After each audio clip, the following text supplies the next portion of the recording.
অনেক এগিয়ে বাংলা, উন্নয়নে কেউ পারবে না, পৃথিবীর সেরা বাংলা, বিশ্ব বাংলা। আমার রামায়ণ, মহাভারত, কোরআন, বাইবেল শেষ হয়ে যাবে, তা আমার কাহিনী পুরোবে না। যারা দুর্যোগকে নিয়ে রাজনীতি করেন তাদের আমি ধিক্কার জানাই, মানুষের পাশে না দাঁড়িয়ে।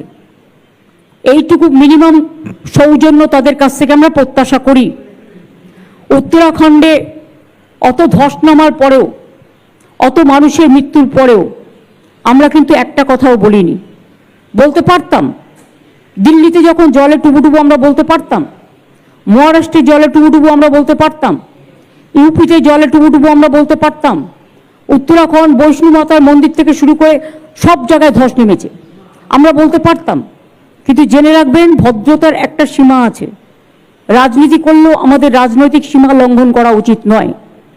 এবং প্রকৃতি আমাদের হাতে নেই, মনে হচ্ছে প্রকৃতিটাকেও আমরা কন্ট্রোল করি।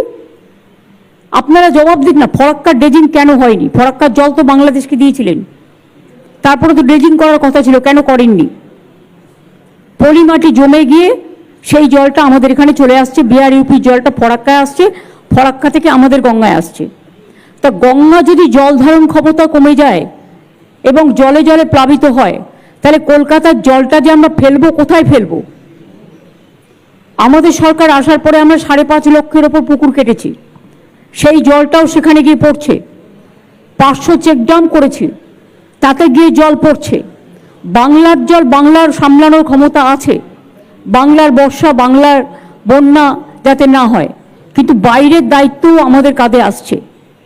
তার উপরে এই অসম্ভব প্রাকৃতিক দুর্যোগ, 4-5 মাস ধরে বর্ষা চলছে কন্টিনিউয়াস। গ্রীষ্মকালটাও বর্ষাকাল হয়ে গেছে, শরৎকালটাও বর্ষাকাল হয়ে গেছে। এমন একটা অবস্থা যে বর্ষার মধ্যেই, দুর্যোগের মধ্যে বর্ষাও তাড়াতাড়ি এসছে এবং পুজো এবার তাড়াতাড়ি এসছে, এবং সেই জন্যেই মানুষকে সাফার করতে হচ্ছে।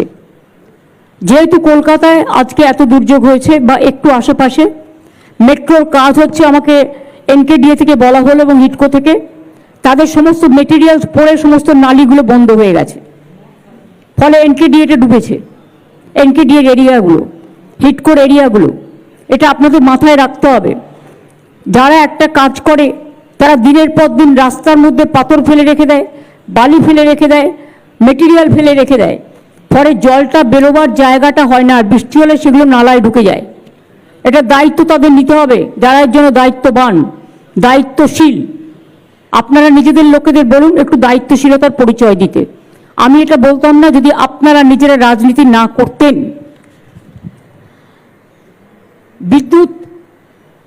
বিদ্যুতের কারেন্টে এবং বিদ্যুতের জন্য 8-9 জন মারা গেছে।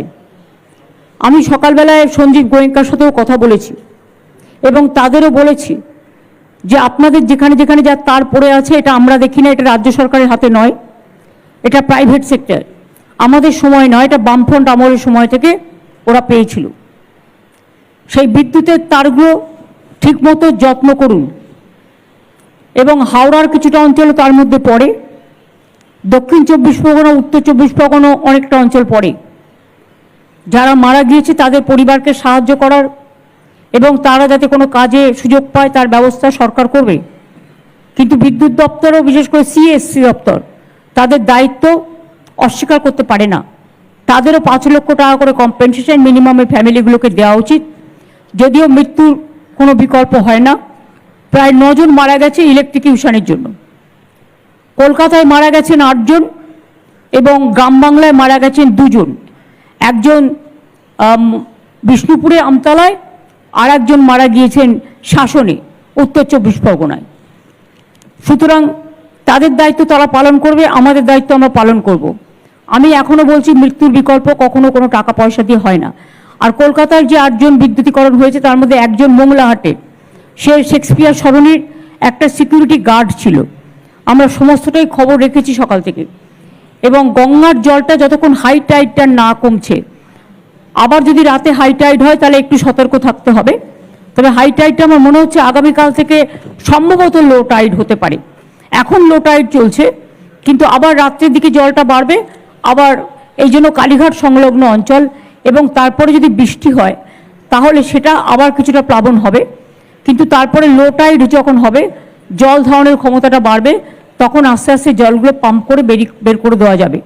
আমি মেট্রো রেলকে রিকোয়েস্ট করব, আপনাদের রাজারহাট নিউ টাউন সল্টলেকে যত মেটেরিয়ালস পড়ে আছে, আপনারা ড্রেনেজগুলোকে ক্লিয়ার করার চেষ্টা করুন, আর মেটেরিয়ালগুলোকে সরিয়ে রাখার চেষ্টা করুন, যাতে ওই অঞ্চলের নালাগুলো যাতে বন্ধ না হয়ে রাস্তায় জল জমে যায়। Please take care. ফরাক্কা ব্যারেজকে অনুরোধ করব যে আপনারা চেষ্টা করুন ড্রেজিং করবার, যাতে জলটা বিহারেও, বন্যা হলে জল বেশি আসলে বিহারেও বন্যা হয়, বাংলাতেও হয়। ফরাক্কার জন্য বিহারও যেমন সাফার করে, বাংলাও সাফার করে। এবার উত্তরপ্রদেশ থেকে শুরু করে, দেরাদুন থেকে শুরু করে, উত্তরাখণ্ড থেকে শুরু করে, বৈষ্ণীমাতার ওখান থেকে শুরু করে চারিদিক দিয়ে জল এসে পুরো বাংলাটা নৌকার মধ্যে এসে ঢুকেছে। সেই জন্যই প্রবলেমটা হয়েছে। কাজেই আমরা দুঃখিত এবং মর্মাহত যে এই দুর্যোগটা পুজোর সময় হচ্ছে বলে। আর এই সময়টা জেনারেলি পুজো হয় না, খুব কম সেপ্টেম্বর মাসে পুজো পড়ে, কিন্তু এটাতে চন্দ্র সূর্য গ্রহ তারা নক্ষত্র দিয়ে যারা পাজি তৈরি করেন তারা দিনক্ষণ তৈরি করেন, আমরা করি না। আর সব কিছু হাতে থাকলে মনে রাখবেন, প্রকৃতি কখনো হাতে থাকে না, দুর্যোগও হাতে থাকে না। প্রকৃতির একটা গ্লোবাল ক্যালামিটিস চলছে, শুধু আজকে ইন্ডিয়াতে নয়, সারা পৃথিবীতেও চলছে। সুতরাং সবাই ভালো করে পুজো করুন, কিন্তু সতর্কতা অবলম্বন করে। সতর্কতা মানে ভয় পাওয়া নয়, সতর্কতা মানে যাতে ইলেকট্রিকের তারগুলো ঠিক থাকে। লোডশেডিং হলে কন্ট্রোল রুম আছে, তাড়াতাড়ি আপনারা খবরটা দিন, যাতে তারা সঙ্গে সঙ্গে আমাদের স্টেটের যেটা আছে রাজ্যে, সেটা এখনও কোনো অসুবিধা হয়নি, কিন্তু কখনো কখনো যদি হয়ে যায় আপনারা সেগুলো কন্ট্রোল রুমে জানাবেন। কন্ট্রোল রুমের নাম্বার অলরেডি আমরা সংবাদপত্রকে দিয়ে দিয়েছি, এবং আমার ফেসবুক টুইটারেও আপনারা দেখে নেবেন। এবার আমি অনুরোধ করব যে জেলার আমার বন্ধুরা, পুজো কমিটিগুলো অনেকক্ষণ ধরে, দীর্ঘক্ষণ ধরে অপেক্ষা করছেন, আর তাদের অপেক্ষা করা নয়, কারণ অনেক পুজো আছে। সুতরাং কলকাতায় আমি আজকে বাতিল করেছি, কিন্তু ভার্চুয়ালি করছি বলে জেলাগুলোকে আমি বঞ্চিত করতে পারি না, এবং তাই কলকাতার প্রতি সহমর্মিতা জানিয়ে এবং মর্মাহত আমি, আমাদের সবাই রাস্তায় আছে, প্রশাসন থেকে শুরু করে সকলে, আমি অনুরোধ করব শান্তনুকে, আইএনসিএ দপ্তরের প্রিন্সিপাল সেক্রেটারি এবং পাওয়ার ডিপার্টমেন্টের, এবং ইন্দ্রনীল সেন আমাদের মন্ত্রী কালচারাল ডিপার্টমেন্টের এবং ট্যুরিজম ডিপার্টমেন্টের, তারা তাদের পুজো কমিটিগুলোর নাম ঘোষণা করবেন এবং কে কোথায় আছে সেটা ঘোষণা করবেন। আর আমি স্ক্রিনে দেখে নেব আপনাদের পুজোগুলো, যেমন আমি দেখতে পাচ্ছি এখন মাতৃমূর্তি এবং যারা উপস্থিত আছেন আমি তাদের স্পষ্ট দেখতে পাচ্ছি, তাদের নাম যারা যারা যেখানে উপস্থিত আছেন এবং পুজোগুলোর নাম। প্রথমে পুজোগুলোর নাম বলবেন শান্তনু, এবং শান্তনুর পরে ইন্দ্রনীল বলে দেবে কোন পুজোতে কে উপস্থিত আছেন।